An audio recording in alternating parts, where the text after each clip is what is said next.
여러분들이 아시겠지만 제가 다른 데는 별로 예민하지 않습니다. 그러나 예배 시간에, 특히 설교 시간에 집중하시는 것에 대해서는 예민합니다.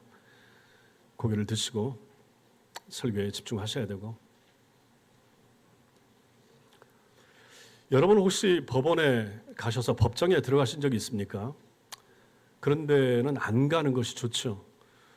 저도 딱 한 번 가본 적이 있습니다. 제 문제로 간 것이 아니라 저희 부모님의 일 때문에 제가 법정에 한번 갔던 적이 있습니다. 그 법정에 들어서면 사람들이 긴장을 하게 됩니다. 왜 긴장을 할까요? 그것은 거기서 정의가 선포되고 진실이 드러나며 심판이 이루어지기 때문에 그렇습니다. 오늘 우리가 살펴볼 이 시편 50편은 바로 이러한 장엄한 법정의 모습을 그리고 있고 그것을 배경으로 하고 있습니다. 전능하신 하나님께서 심판자, 심판장, 재판장으로서 좌정하시고 온 천지를 증인으로 소환을 하고 계시며 자신의 백성을 재판하시는 놀라운 장면이 오늘 시편 50편 전체에 걸쳐서 나타나고 있습니다. 이 시는 한편의 드라마처럼 세 막으로 구성이 됩니다.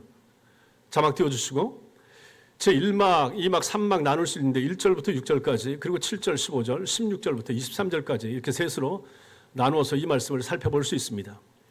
하나님의 재판장에서 벌어지는 장면, 그것이 이제 1절부터 6절까지의 내용이 되는 것입니다. 하나님께서 심판자로 임하시고 하늘과 땅을 증인으로 부르시고 자신의 백성을 법정으로 소환하시는 내용이 6절까지 나타나고 7절부터 15절에서는 첫 번째 이스라엘 백성들의 죄목이 선포가 됩니다. 그것은 바로 하나님의 백성들이 잘못 드린 예배, 형식적인 예배, 생명 없는 예배에 대한 하나님의 징계, 책망, 그것이 바로 7절부터 15절까지입니다. 그리고 마지막이 두 번째 죄목인데 하나님의 백성들의 위선적인 삶, 이것이 이제 폭로가 되고 있는 거죠.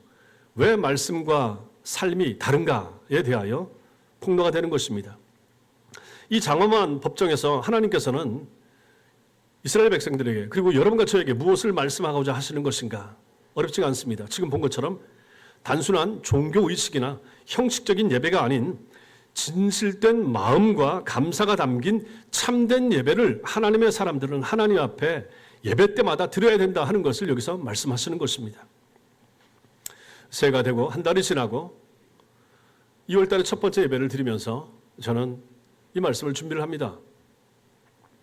여러분과 제가 올 한 해 또 하나님을 예배해야 되는데 예배자로 서야 되는데 잘하고 계시고 잘 하시겠지만 또 앞으로도 잘 하셔야 되고 예배자로 설 때마다 예배자로 하나님 앞에 나와서 예배를 드릴 때마다 우리의 예배가 어떤 예배인지 어떤 자세로 하나님 앞에 예배해야 옳은지에 대하여 최소한 1년에 한 번 정도는 제가 설교를 합니다. 그래서 오늘 이제 그 설교를 하고자 하는 것이죠. 여러분과 저의 예배의 모습, 예배 태도, 마음 상태 잘 살펴보시고 오늘 말씀이 우리에게 얘기하고 있는 이러한 기준에 과연 부합하는가 살피셔서 앞으로도 하나님 앞에 예배 잘 드릴 수 있는 하나님의 사람들 다 되시기 바랍니다. 먼저는 전능하신 재판장 앞에 선 우리의 모습을 봐야 됩니다. 오늘 시편 50편 1절 한번 보십시오. 1절 같이 읽겠습니다. 시작. 전능하신 이 여호와 하나님께서 말씀하사 해 돋는 데서부터 지는 데까지 세상을 부르셨도다. 여기 맨 앞에 전능하신 이 여호와 하나님께서 이렇게 시작하는데 이것이 우리말로 보면 크게 어떤 감동이나 이런 걸 못 느끼는데 히브리어로 보면 이게 엘로힘 여호와 이렇게 나옵니다. 아예 서두가 엘로힘 여호와 하고 시작하는 거죠. 혹시라도 하나님의 이름에 대해서 공부하시고 아시는 분들 같으면 여기에 하나님의 이름이 3개나 연달아 나오고 있네 하는 것을 아실 수가 있습니다. 엘이라고 하는 거 일반적으로 당시 가나안 사람들이 가장 높은 신을 부르던 호칭, 하나님뿐만 아니라 모든 이방 신들을 부를 때 가장 높은 신을 부르는 이름 엘이라고 불렀죠. 그리고 엘로힘, 창조주 하나님의 전능하신 권능을 나타내는 신명, 이름, 이게 바로 엘로힘이 되는 거죠. 여호와, 여러분들이 잘 아시죠? 이스라엘 백성과 언약을 맺으시고 그들을 구원하시고 구속하시는 구속자가 되신 하나님의 이름을 부를 때 여호와를 부르는 거죠. 엘로힘 여호와. 이름이 세 개가 연달아 이렇게 등장하고 있다 하는 것입니다. 이걸 만약에 우리말로 표현을 하면 최고의 신이신 천지를 창조하신 전능한 하나님, 그 백성과 언약을 맺으신 여호와께서 말씀하시기를, 이렇게 시작을 하는 거죠. 얼마나 장엄하게 시작되고 있는가. 히브리 사람들이 하나님의 이름을 입 밖에 내기를 두려워했잖아요. 그걸 상상한다 그러면 삼중으로 세 번에 걸쳐서 하나님을 묘사하는 것은 아주 이례적인 일이라 하는 것을 생각할 수 있습니다. 이렇게 시편 기자가 하나님의 이름 세 가지를 부르면서 시작하는 의도가 있습니다. 그것은 이 하나님께서 바로 심판하러 시온산에 강림하시는 이전에 나타난 것처럼 심판하시는 하나님이기 때문에, 6절에도 나타나는 것처럼 하나님이 이렇게 임재하셔서 심판하시기 때문에 그 하나님의 이름을 세 번에 걸쳐서 부르고 있는 것입니다. 거기 말씀을 보십시오. 하나님께서 말씀으로 해 돋는 데서부터 해 지는 데까지 온 세상을 부르고 계십니다. 소환하십니다.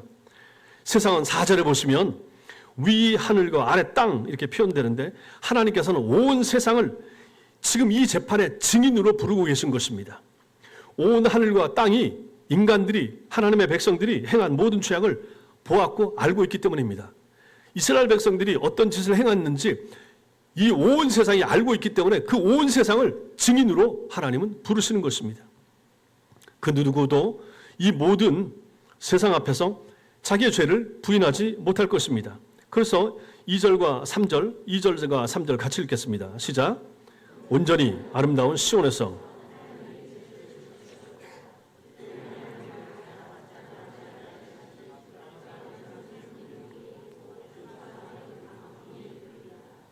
심판장 하나님이 강림하시는 것을 묘사하고 있습니다.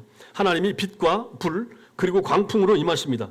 실제로 하나님께서 구약성경 출애굽기나 이런 데 보시면 시내산에 강림하셔서 이스라엘 백성들에게 말씀을 하실 때 검은 구름이 장막에 임하기도 하고 천둥, 번개, 광풍의 현상들이 나타나는 것을 여러분들이 읽으셨을 것입니다. 빛은 죄를 드러내죠. 불은 죄인들을 정결케 하는 역할을 감당하죠. 그런데 이제 이런 것들이 나타나는 것입니다. 하나님이 재판장이신 하나님이 임하셨고 증인들이 소환이 됐습니다. 남은 게 누굽니까? 피고가 남은 거죠. 피고를 부르십니다. 이게 5절입니다. 5절 읽겠습니다. 시작. 이르시되 나의 성도들을 내 앞에 모으라. 그들은 제사로 나와 언약한 이들이니라 하시도다. 4절에도 보시면 하나님이 자기의 백성을 판결하시려고 위하늘과 아래 땅에 선포하여, 그러니까 하나님께서 지금 재판장으로 쓰시고 재판하시는데 그 피고가 대상이 누군가? 4절에 자기 백성, 5절에 나의 성도, 5절 뒷부분에 나와 언약한 이들, 이렇게 말씀하시는 거죠. 피고가 바로 하나님의 사람들이라 하는 것입니다. 요즘 말로 하면 신앙 고백과 세례를 통하여 하나님의 언약 백성이 된 그리스도인들, 성도들, 여러분과 저 같은 사람들이 여기에 포함되는 거죠. 이 사람들을 피고로 하나님께서 부르시고 그들을 심판하고 있다 하는 것입니다. 여기서 우리가 생각할 것이 무엇입니까? 하나님의 심판의 대상이 불신자들, 세상이 아니더라 하는 것이죠. 교회입니다. 하나님이 심판하는데 교회를 심판하십니다. 그리스도인들을 심판하십니다. 성도들을 심판하신다 하는 것이죠. 이게 이제 무서운 것이고 놀라운 사실이 되는 것입니다. 다른 불신자들은 아예 수에 칠 가치가 없는 거죠. 심판할 가치가 없는 거죠. 예수 안 믿고 예수 모르면 나중에 한꺼번에 세상 떠난 다음에 그냥 심판받을 것이기 때문에 정말 심판의 대상은 누군가? 신앙생활 한다고 하는 사람들을 하나님은 심판하시겠다 하는 것입니다. 성령께서 베드로를 통해서 말씀하신 것이 베드로전서 4장 17절입니다. 시작. 하나님의 집에서 심판을 시작할 때가 되었나니. 아니, 심판을 시작하는데 하나님의 집에서, 교회에서 심판이 먼저 시작되더라 하는 것입니다. 나머지 사람들은 심판할 가치도 없는 거죠. 일단 여기서부터 심판하고 나면 나머지는 다 그냥 추려지게 되는 것입니다. 하나님을 모르고 예수를 안 믿게 되면 저 사람들은 자연스럽게 그냥 지옥으로 갈 사람들 아니겠습니까? 요 안에 있는 요 사람들 중에 추려내는 작업을 해야 된다 하는 것이죠. 참 하나님의 백성들, 바르게 예배하는 사람들과 그렇지 못한 형식적으로 예배하고 위선적인 삶을 살았던 사람들을 하나님께서 추려내시겠다 하는 것이 시편 50편의 핵심 내용이 되는 것입니다. 이제 재판장이 임하셨습니다. 재판이 열리기 시작하고 있습니다. 두 번째로 이제 여기서 우리가 볼 것이 있습니다. 형식적이고 생명 없는 예배를 하나님께서 정죄하시고 그거 죄다라고 말씀하시는 것. 하나님이 거절하시는 예배의 모습을 우리는 보게 되는 것입니다. 이게 이제 7절부터 15절까지입니다. 심판장 하나님의 이 판결문이 낭독이 됩니다. 이때 지적되는 제목이 무엇인가? 핵심이 형식적인 예배를 드렸다 하는 것입니다. 7절 같이 읽겠습니다. 시작. 내 백성아 들을지어다. 내가 말하리라. 이스라엘아 내가 내게 증언하리라. 나는 하나님 곧 내 하나님이로다. 여기 내 백성아 들을지어다 판결하시는 분은 1절에서 엘로힘 여호와 이 하나님이십니다. 하나님이 판결문을 직접 낭독을 하시는 것이죠. 모든 피조물이 이제 하나님께서 말씀하실 때 숨을 죽이고 들을 뿐 그 앞에서 누구도 반박하거나 변명하거나 그건 아닙니다. 하나님 잘못하셨어요. 이렇게 말할 수가 없다 하는 것입니다. 분명히 하나님께서 정죄하시는 것은 그들의 제사, 그들의 예배였습니다. 근데 8절 같이 읽겠습니다. 8절 시작. 나는 내 재물 때문에 너를 책망하지는 아니하리니 내 번제가 항상 내 앞에 있음이로다. 아멘. 성도 여러분, 이게 무슨 말입니까? 눈 뜨십시오. 이 시간에 벌써 눈 감으면 안 됩니다. 너무하잖아요, 이거. 설교 시작한 지 얼마나 됐다고. 이런 것 때문에 이 설교를 가지고 준비해서 하는데 기가 막히지 않아요? 여기 와서 이 자리에 한번 서서 한번 보십시오. 나는 내 재물 때문에 너를 책망하지는 아니하리니 내 번제가 항상 내 앞에 있다. 무슨 말씀입니까? 이스라엘 백성들이 제사 드리지 않았거나 재물, 헌금 가지고 아는 것이 아닌 거예요. 잘하고 있어요. 교회도 와요. 주일날 와요. 헌금도 가지고 와요. 그들은 제사를 드렸고 재물도 가지고 왔습니다. 겉으로만 보면 꾸짖을 것이 없어요. 율법의 조항을 따지면 틀린 것이 없다 하는 것입니다. 그러나 그 율법을 주신 하나님께서는 무엇을 보십니까? 은밀한 죄목을 찾아내시는 것이죠. 이스라엘 백성들 그들의 문제가 무엇입니까? 제사를 드렸고 제물도 가져왔지만 그 제사와 제물에 마음이 담기지 않았다 하는 것입니다. 공허한 형식에 불과한 거예요. 몸은 오는 거예요. 마음은 빼놓고 오는 거예요. 물질은 가지고 와요. 정성은 담기지 않은 거예요. 이걸 누가 봅니까? 목사는 봅니까? 제가 못 보죠. 다른 성도들 볼 수 있습니까? 못 보죠. 누가 봅니까? 하나님이 보시더라 하는 것입니다. 이스라엘 백성들은 제사와 예물을 드릴 때 마치 하나님께서 자신들의 제사와 예물을 꼭 필요로 하는 분인 것처럼 착각을 합니다. 당시 이방 종교를 생각해 보십시오. 그들은 어떻게 합니까? 신들의 기분을 맞추기 위해서 제사와 제물을 바칩니다. 이 땅의 모든 종교를 보십시오. 다른 종교들 보십시오.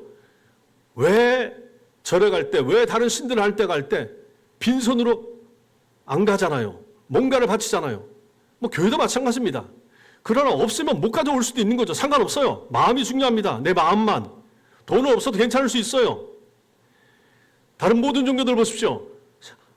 신 앞에 바치라는 얘기입니다. 야, 그냥 빌지 말고 맨손으로 맨입으로 어떻게 비니? 뭔가는 바쳐야지. 신의 마음, 신을 기쁘게 해드리기 위하여. 다 그런 마음을 가지고 바친다 하는 것입니다. 혹은 신이 화가 났어. 잘못했기 때문에. 신들의 화난 마음을 가라앉혀야 될 필요가 있었죠. 또 그 신들이 나한테, 우리 가정에, 내 직장에, 우리 자식들에게 복을 좀 베풀어 줘야 되잖아요. 맨입으로 복을 빌 수 있겠습니까? 뭔가를 드려야지. 모든 신들 앞에 다 그래서 뭔가를 가지고 나간단 말이에요. 이방 종교에서 드리는 제사와 제물은 뭡니까? 일종의 뇌물인 거예요. 이거 받으시고 좀 우리 자식들을 챙겨주세요. 다 그런 마음을 가지고 있는 거예요. 여러분들은 안 그러겠지만 교회 나올 때도 그런 마음 가지고 헌금하려고 하면 그런 마음 가지고 하실 필요가 없다. 해서는 안 된다라고 하는 것입니다. 우리 하나님은 그런 저급한 신들하고 똑같은 반열에 놓을 수가 없다라고 하는 것입니다. 그래서는 안 되는 것이죠. 이방 종교는 그렇게 했습니다. 그런데 지금 이 말씀을 듣고 있는 이스라엘 백성들은 그런 마음을 가지고 하나님 앞에 나와서 제물을 드렸고 예배를 드렸는데 이것을 가지고 하나님께서 지금 첫 번째 책망을 하고 계시더라 하는 것입니다.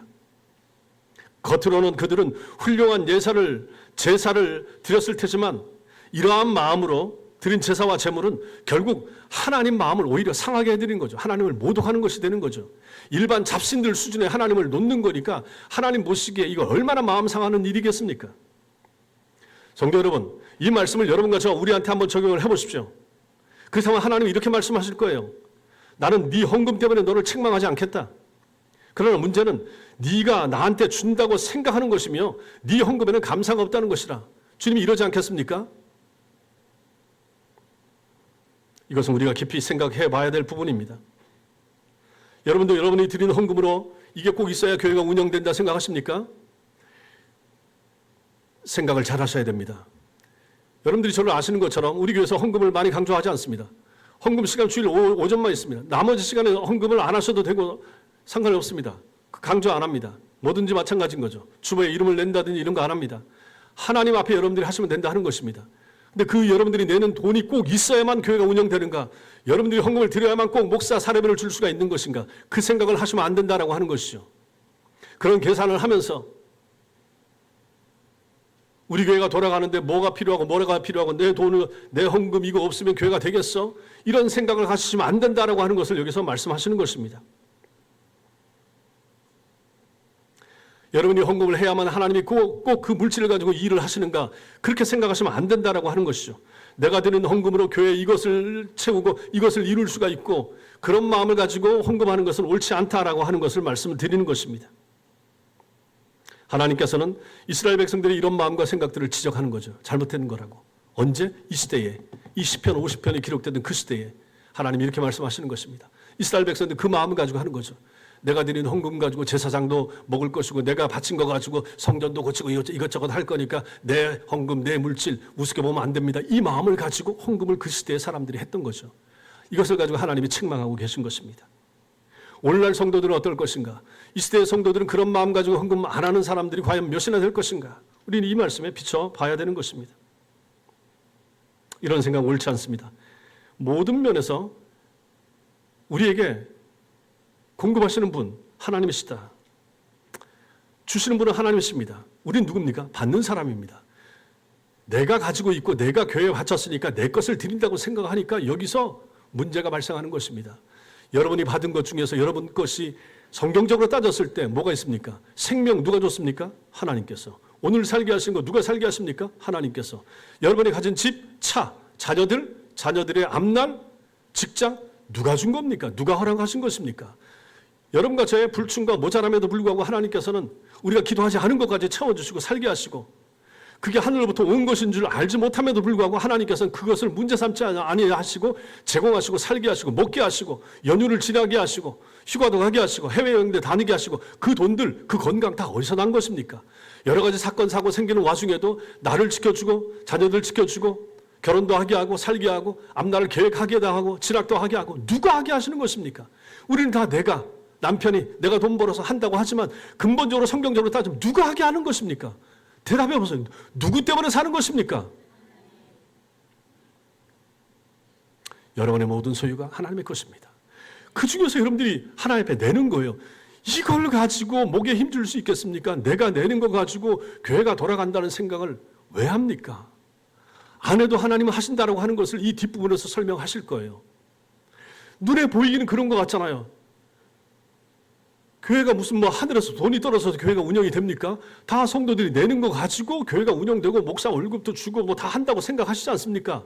현상적으로는 그렇게 보이죠. 그러나 하나님께서는 이스라엘 백성들 그 시대에 성전이 운영되던 시대에도 하나님께서는 그런 생각하시면 안 된다라고 말씀하셨지만 지금 시대도 마찬가지라고 하는 것이죠.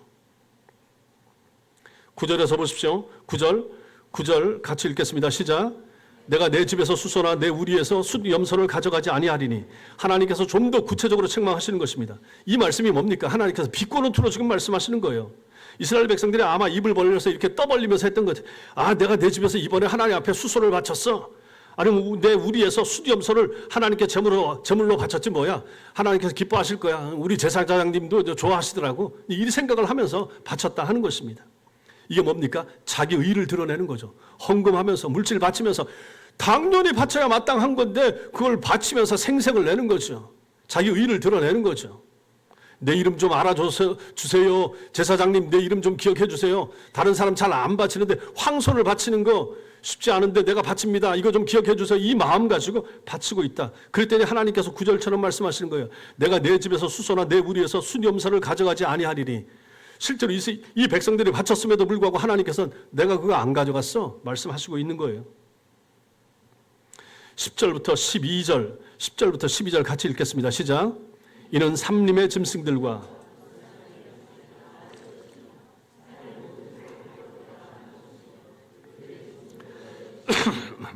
내가 가령 주려도 내게 이르지 아니할 것은 세계와 거기에 충만한 것이 내 것임이로다. 아멘. 성도 여러분 보십시오. 세계와 거기에 충만한 것이 내 것임이로다. 온 산의 짐승, 무산의 가축들 다 누구 것인가? 하나님 것이다. 11절 산의 모든 새도 내가 안다. 하나님께서 들의 짐승 내 것이다. 근데 그 중에서 한 마리 바치고 그 중에서 가축 하나 바쳤다고 해서 목에 힘주고 그게 되겠느냐? 야, 니께 다 그게 네 거였어? 내가 너한테 준 거 아니니? 하나님이 지금 이 말씀하고 계시다라고 하는 것입니다. 내가 내 것이라고 생각했던 모든 것, 아니 그것만이 아니라 세계와 거기에 충만한 모든 것이 다 하나님의 것이라 하나님이 선언하고 계십니다. 13절 말씀 같이 읽겠습니다. 시작. 내가 수소의 고기를 먹으며 염소의 피를 마시겠느냐. 이거 하나님께서 이거 드십니까? 고기는 사람이 먹지. 피는 제단에 뿌리죠. 하나님은 너희가 가져오는 제물의 고기로 배불리시거나 그 제물의 피를 하나님이 마실 필요가 없다 이렇게 말씀하시고 계십니다. 이런 모든 생각들 내가 바쳐야 하나님이 기뻐하시고 내가 드려야 제사장이 챙겨 가져간다. 이 모든 생각이 그 이방 종교들 이교도들에서 하는 그러한 생각과 방식들을 이스라엘 백성들이 가지고 하나님 앞에 제물 드리면서 이 생각을 가지고 있었다 하는 것입니다. 하나님께서 이것을 책망하고 계신 거예요. 그들은 여호와 하나님을 그런 우상 신들처럼 이스라엘 백성들을 생각한 것입니다. 이처럼 제사와 제물로서 하나님의 마음을 만족시켜 드려서 자기들이 원하는 것을 얻어내려고 하는 이러한 종교적 방식, 이게 결국은 신을 이용하는 것에 지나지 않는다 하는 것입니다.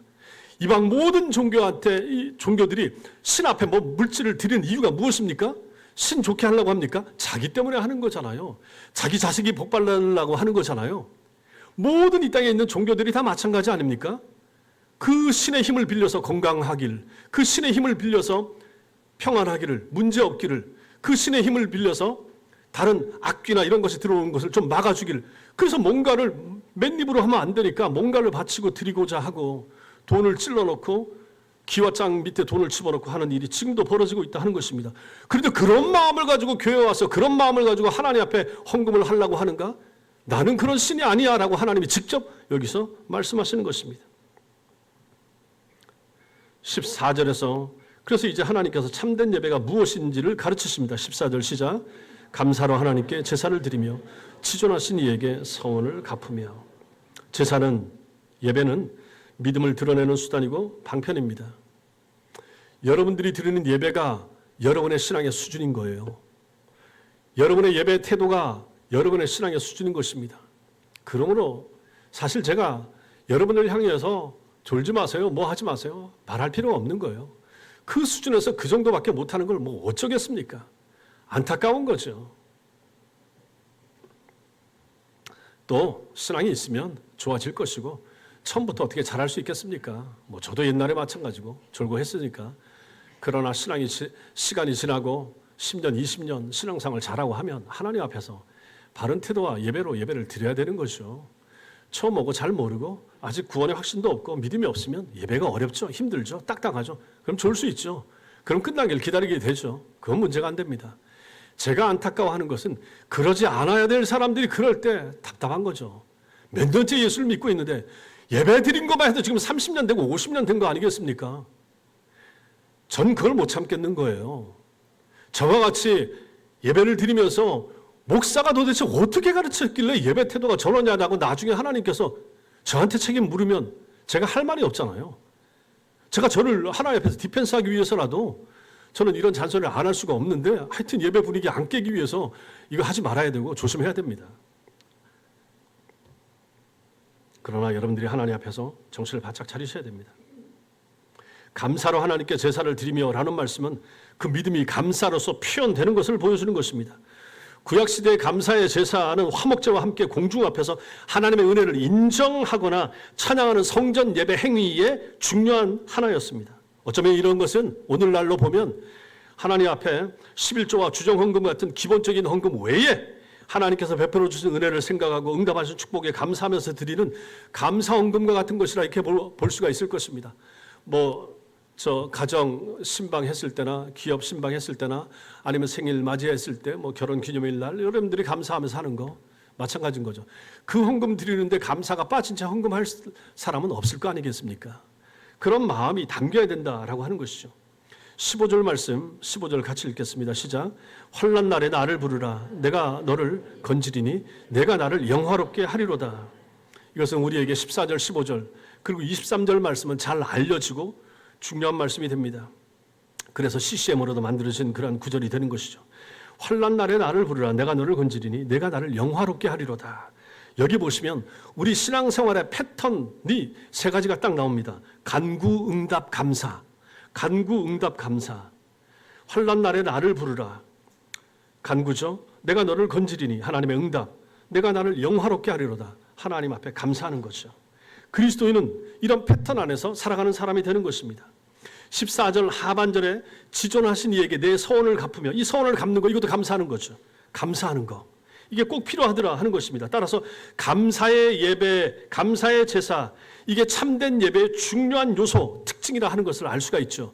여러분들이 교회 올 때, 여러분들이 예배를 드릴 때 절대로 빼놓지 말아야 될 것이 무엇인가? 감사의 마음. 혹시 헌금은 안 가지고 올 수도 있죠. 없으면 못할 수도 있어요. 상관없습니다. 그러나 마음은 감사의 마음을 가지고 이 자리에 참여하셔야 된다 하는 것입니다. 지금 여러분의 예배를 한번 돌아보십시오. 어떻습니까? 간구가 있는가? 교회 와서 기도하는가? 기도하셔야죠. 한 주를 위해서 기도하시고 2월달을 위해서 기도하시고 간구하셔야죠. 자녀들을 위해서 기도하시고 그리고 그 간구에 응답하실 하나님에 대한 확신이 있는가? 하나님 응답해 주십니다. 들으십니다. 참된 하나님의 백성의 간절한 기도는 들으신다라고 하는 것이죠. 그리고 응답받으면 그 하나님의 응답, 그 하나님의 능력을 체험하는 거죠. 이거 얼마나 감사한가? 그랬을 때 거기에 감사하는 우리의 마음, 반응 하나님 앞에 찬양으로 감사할 수 있고 물질로 감사할 수 있고 마음으로 감사할 수 있고 감사한 마음 가지고 교회 봉사할 수 있고 이게 얼마나 중요한 것인가. 이런 예배가 매주 하나님 앞에 드려져야만 된다 하는 것이죠. 그래서 이걸 잊지 마시기 바랍니다. 하나님 앞에 간구와 응답과 감사 이 패턴. 마지막 세 번째로 우리는 예배와 삶의 일치를 요구하시는 하나님의 모습을 16절부터 23절에서 이제 확인하게 되는 것입니다. 하나님께서 16절부터 23절까지 해서 위선적인 이스라엘 백성들의 삶을 고발하시고 정죄하시는 모습이 나옵니다. 7절, 15절에서처럼 하나님께 대한 예배가 무너지게 되면 그 백성의 삶도 무너진다 하는 것을 이 뒷부분에서 보게 되는 거죠. 형식적 예배를 드리는 사람들이 위선자가 되는 거 이거 당연한 거 아니겠습니까? 예배가 무너지면 삶이 무너진다. 이걸 나타내는 거예요. 이걸 잘 보여주는 성경의 예가 있죠. 가인, 창세기에 나타나는 가인이 그렇습니다. 그 예배를 하나님께서 거절하시죠. 그랬더니 예배 드리고 난 가인의 마음속에 무슨 마음이 듭니까? 내 동생 죽여버려야지. 이 마음이 든 게 되는 거죠. 그리고 결국 죽이고 말았습니다. 예배 드릴 때 미움이 싹트고 예배 마치고 나서 동생을 죽인 것입니다. 이 모든 악행, 이것은 가인의 예배, 가인의 형식적인 예배, 믿음 없이 드리는 예배에서 이것이 비롯된 것입니다. 성도 여러분, 그래서 예배가 중요한 거예요. 예배가 무너지는 삶이 무너집니다. 목사의 설교를 들어야 됩니다. 바른 말씀에 근거한 설교를 들어야 됩니다. 지난주에 제가 설교했던 두 나라 시민으로 살아가는 삶에 대한 모습을 여러분들이 마음에 새기면서 정치에 대한 입장과 생각을 반듯하게 갖추는 것이 필요하고 그 앞에 들었던 말씀들도 마찬가지고 제가 항상 옳은 것만 전하고 진리만 전한다라고 말하는 것은 아닙니다. 하나님 말씀에 근거하여 내가 배운 신학에 근거하여 우리 성도들에게 필요한 것을 저는 공급한다라고 하는 차원에서 말씀드린 것이고 그렇다면 저는 제가 이게 옳다고 믿기 때문에 전하는 것입니다. 그러므로 마찬가지로 여러분들 그렇게 배운 말씀을 삶 가운데서 적용하면서 사는 것이 필요하다 하는 것입니다. 그러니 예배가 중요한 것이고 그러니 설교가 중요한 것이고 그러니 바른 설교를 듣고 그 설교를 삶에 적용하면서 사는 것이 중요하다. 삶에 적용하지 않으면 어떻게 되겠습니까? 위선자의 삶을 사는 거예요. 위선적이 되는 거죠. 여러분들이 제일 어떻게 보면 혐오하고 싫어하는 사람은 누굽니까? 말과 행동이 다른 사람 아니겠습니까? 여기서 이 말하고 저기 와서 저 행동하고 그런 사람 아니겠습니까? 목사가 설교는 이렇게 하고 제가 삶은 그렇게 안 사는 것을 여러 명 보면 그 목사가 어찌 보이겠습니까? 성도들의 삶이 마찬가지 아니겠습니까? 하나님이 이것을 지금 여기서 책망하고 지적하시는 거예요. 그런 삶을 살지 말라라고 말씀하시는 거예요. 16절 말씀 보십시오. 충격적입니다. 16절 시작. 악인에게는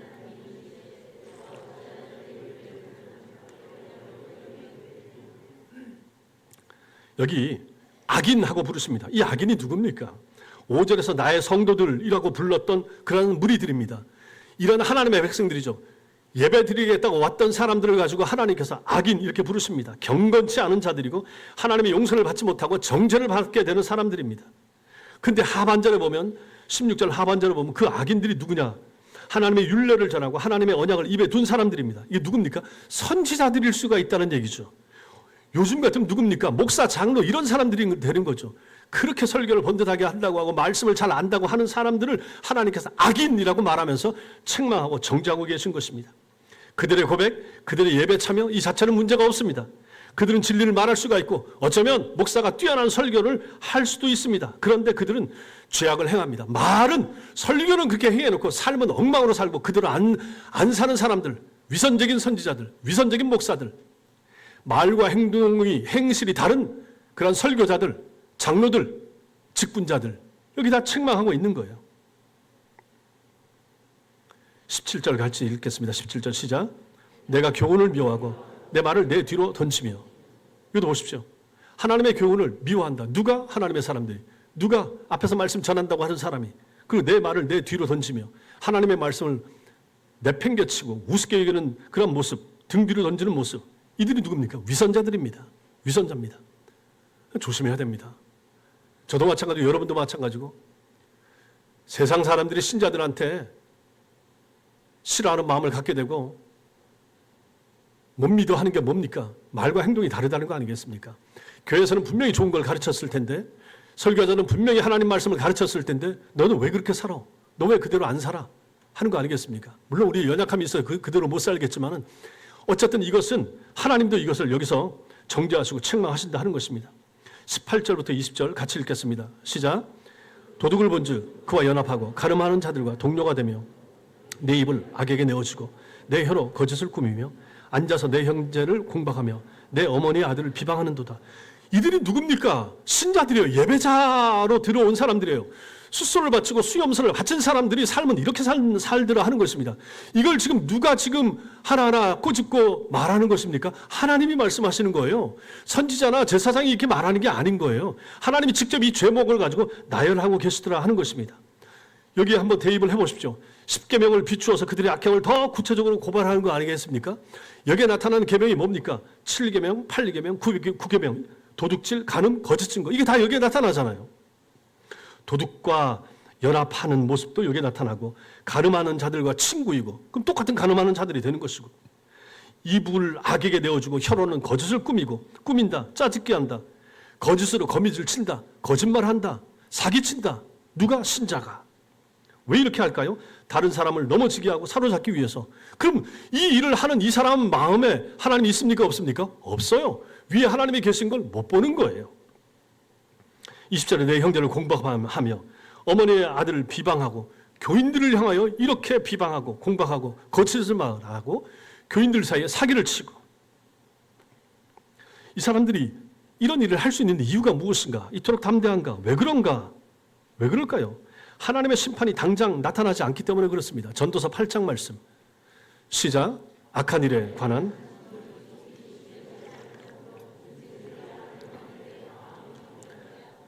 우리가 잘못을 할 때마다 하나님이 그때마다 징계하고 벌 주면 우리가 안 하죠. 근데 하나님은 그렇게 안 하시는 거예요. 참으시고 인내하시고 기다려주고 스스로 고치기를 바라시고 그랬더니 마음이 담대한 거죠. 인생들이 악을 행하는데 마음이 담대한 거예요. 여러분은 그렇지 않은가 한번 돌아보시라 하는 것입니다. 21절 말씀 21절 시작. 내가 이 일을 행하여도 내가 잠잠하였더니 내가 나를 너와 같은 줄로 생각하였도다. 그러나 내가 너를 책망하여 내 죄를 내 눈앞에 낱낱이 드러내리라 하시는도다. 이건 무슨 말씀입니까? 하나님이 사람들과 똑같은 줄로 사람들이 우리가 생각하는 거죠. 우리가 애들이 잘못하면 너 혼날 거야 하면서도 혼내지 않잖아요. 넘어가잖아요. 부모니까 자식을 사랑하니까 아끼니까.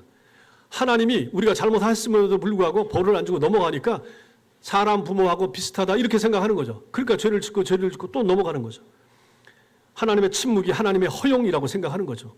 하나님의 자비의 인내를 가지고 이용하고 악용하는 사람들의 모습, 우리의 모습이 되는 거죠. 하나님께서는 그렇게 참으시다가 때가 차면 어떻게 하시겠습니까? 책망하고 벌 주고 마침내 심판하실 것입니다. 22절 같이 읽겠습니다. 시작. 하나님을 잊어버린 너희여 이제 이를 생각하라. 그렇지 아니하면 내가 너희를 찢으리니 건질 자가 없으리라. 하나님께서 그들을 이스라엘 백성들을 혹독하게 부르십니다. 뭐라고 부릅니까? 하나님을 잊어버린 너희여. 이스라엘 백성들을 하나님의 사람들을 가지고 하나님을 잊어버린 너희여 하나님이 이렇게 부르십니다. 오죽하면 이렇게 부르시겠습니까? 이게 어떻게 성도를 부르는 하나님의 사람을 부르는 호칭이 될 수가 있단 말입니까? 그러나 이스라엘 백성들은 그들의 의식 속에 하나님을 잊어버린 거예요. 하나님 없이 사는 거예요. 그러니까 막 사는 거지. 함부로 사는 거지. 7계명, 8계명, 9계명, 10계명을 어기면서 사는 거죠. 이제 이들이 누굽니까? 매주일 예배를 드리는 사람들입니다. 이들 중에 여러분은 없는가? 저는 없는가? 우린 돌아보셔야 됩니다. 매주일 저도 마찬가지예요. 설교를 전하는데도 불구하고 내가 만약 이렇게 산다 그러면 저는 위선자 아니겠습니까? 그들은 이러한 경고의 말씀을 기억해야만 했습니다. 만일 이것을 기억하지 않는다면 하나님이 그들을 찢으실 것이고 그들은 멸망당하고 말 것이라 라고 하는 것입니다. 하나님께서는 하나님의 거룩한 예배 공동체에서 위선자들을 제거하시기 위해서는 무슨 일이든지 하신다라고 하는 것입니다. 그러므로 성도 여러분, 사람은 내가 위선을 행하는지 모릅니다. 그러나 하나님은 아십니다. 여러분과 저를 아신다라고 하는 것이죠. 그 하나님이 두려운 것입니다. 그리고 결론이 23절에 나오죠. 23절 읽겠습니다. 시작. 감사로 제사를 드리는 자가 나를 영화롭게 하나니 그의 행위를 옳게 하는 자에게 내가 하나님의 구원을 보이리라. 먼저 하나님은 감사로 제사를 드리는 자가 하나님을 영화롭게 한다 이렇게 말씀하십니다. 하나님의 형상으로 지음받은 인간의 가장 큰 삶의 목적 무엇입니까? 하나님을 영화롭게 하는 것입니다. 근데 그 하나님을 영화롭게 하는 우리가 할 수 있는 가장 놀랍고 가장 큰 방법이 무엇입니까? 예배하는 것입니다. 다음으로 하나님은 그 행위를 옳게 하는 자에게 구원을 임하게 하리라 이렇게 약속하십니다. 그 행위를 옳게 하는 자, 행위를 옳게 하는 자 누굽니까? 말씀에 순종하여 하나님이 명령하신 말씀대로 살라고 노력하고 그 길을 걸어가는 사람, 그걸 말하는 거죠. 바로 그 사람이 구원으로 가는 길을 예비하는 사람이 되는 것입니다. 하나님의 말씀을 듣고 순종하고 그 말씀 따라 살라고 하는 그 사람, 쭉 그 길로 가면 어떻게 되겠습니까? 구원에 이르게 되겠죠. 그러나 그렇게 안 살게 되면 이 사람의 구원을 누가 담보한단 말입니까? 지금 행위가 위선적이고 예배 자리는 참여하지만 감사의 마음도 없고 진정한 마음으로 예배 참여하지 않는데 그 사람이 구원받은 사람이라고 누가 보증해 주겠습니까? 그 사람 세례 받았을 수 있죠. 그 사람이 심지어 장로, 권사, 목사일 수도 있죠. 그 타이틀이 그 사람의 구원을 누가 확증해 준단 말입니까? 못한다는 거죠. 그렇게 살면 그런 예배를 매주 드리고 그러한 예배를 3월, 4월, 5월 계속 드리면 그 사람 끝이 어떻게 되겠습니까? 그렇게 살다가 세상을 떠나면 그 사람 하나님 나라 가겠습니까? 못 간다는 거예요. 그래서 이 말씀이 우리에게 놀랍고도 무서운 말씀이 되는 것이죠.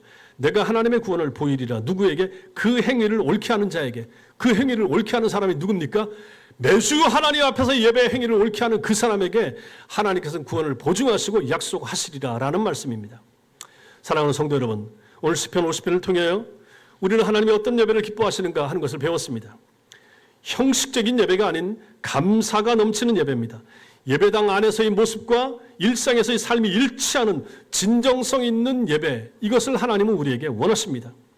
우리가 매주 드리는 예배의 모습을 한번 돌아보십시오. 우리의 찬양에는 진정한 감사가 담겨 있는가? 찬양의 감사가 담겨 있는가? 돌아보십시오. 우리의 기도는 형식적인 의무감이 아닌 하나님과의 깊은 교제가 있는가? 평일 밤에 나올 때, 수요일날, 금요일날 나와서 정말로 감격과 감사 가운데 짧은 시간이지만 하나님과의 영적인 교제를 위하여 내가 기도하고 있는가 생각하셔야 됩니다. 우리가 듣는 말씀은 단순한 지식이 아닌 삶의 변화로 이어지고 있는가? 너무 많이 들어서 성경 지식은 많은데 말은 많이 하는데 삶도 과연 그렇게 풍성하고 아름다운가? 우리의 헌금과 봉사는 하나님의 은혜에 대한 감사의 표현으로서 나타나는가? 충성과 봉사와 교회 청소와 헌금에 내 마음과 정성이 녹아져 있는가? 더 나아가서 우리의 신앙생활이 이중적이지 않은가 살펴보셔야 됩니다. 주일의 모습과 내일부터 시작되는 평일의 모습이 과연 같은가? 불신자들이 나를 봤을 때 오늘 나의 모습과 수요일날 내 모습을 달리 평가하고 있지는 않은가? 교회에서의 모습과 가정과 직장에서의 모습이 같은가? 같으려고 노력하는가? 가정 안에서 아이들 앞에서 남편과 아내 사이에서 신자인 내 모습이 과연 거기서도 드러나고 있는가? SNS에 보여주는 모습이 실제 모습과 똑같은가? 우리는 생각하셔야 됩니다. 하나님께서는 여러분과 저에게 두 가지를 요구하십니다. 첫째와 둘째 모습이 전부 다 23절에 나타나는 거죠. 감사로 제사를 드리는 것입니다. 우리의 예배가 단순한 종교 의식이나 형식이 아닌 하나님의 은혜에 대한 진정한 감사의 표현이 되어야 된다 하는 것이죠. 둘째가 행위를 옳게 하는 것입니다. 우리 예배가 삶의 변화로 이어져야 되는 거죠. 이 두 가지가 조화를 이룰 때 하나님께서는 그 사람에게 하나님의 구원을 보이리라 약속하신 것입니다. 이것이 바로 이것을 실천할 때 그 사람이 하나님이 기뻐하시는 참된 예배자가 될 수가 있는 것입니다. 정말로 바라기는 우리 천성의 모든 식구들이, 모든 하나님의 사람들이 이런 예배자가 될 수 있게 되길 바랍니다. 매주일 여러분과 제가 드리는 예배가 감사가 넘치는 예배, 감격이 우리 삶 가운데 나타나고 오늘 받은 은혜를 가지고 내일도 살고 모레를 살고 한 주를 살고 오늘 오전과 오후에 배운 말씀을 가지고 여러분들이 주중에 읽은 리딩 지서스를 통하여 읽은 그 말씀을 가지고 정말로 말씀 가운데 살아내길 위하여 애를 쓰고 불신자들이 판을 치는 세상 가운데서 신자의 기준을 세우고 성경의 기준에 따라 내가 손해보면서 내가 하나님 앞에서 좀 인정을 세상에서 인정을 받지 못한다고 해도 하나님 앞에서 그런 태도와 자세를 견지하면서 살라고 애를 쓰는 그러한 모습, 이것이 바로 참 신자요 바른 예배자의 모습이 되는 것입니다. 이렇게 하나님 앞에서 매주 예배를 드릴 때마다 하나님 나라 갈 때까지 이런 예배를 잘 드림으로 말미암아 우리의 구원이 보증이 되고 하나님께 영광을 돌릴 수 있는 하나님의 사람들 다 되시기를 주님의 이름으로 축원합니다.